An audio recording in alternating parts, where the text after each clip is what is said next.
অদ্ভিদ দিদি ঘর দুয়ার পরিষ্কার করছে। এখন আমাদের চাদর পাতা হবে, নতুন চাদর। এই জন্য দেখি তাকাও,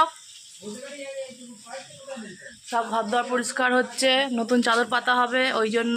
আর আমি এদিকে ওকে বলে দিচ্ছি কোনখানটায় কি পরিষ্কার করতে হবে, সেটাও করে নিচ্ছে। আর আজকে নীলষষ্ঠী পরের দিন, তো আমাদের হয়েছে গিমা শাক, উচ্ছে ভাজা, আমের ডাল, আর হচ্ছে পটল আলুর তরকারি সোয়াবিন দিয়ে, নিরামিষ। আজকে আমাদের নিরামিষ খেতে হয়। তো তোমাদের কার কি, আর দেখো চাদর পেতে দিয়েছি, কেমন লাগছে বলবে।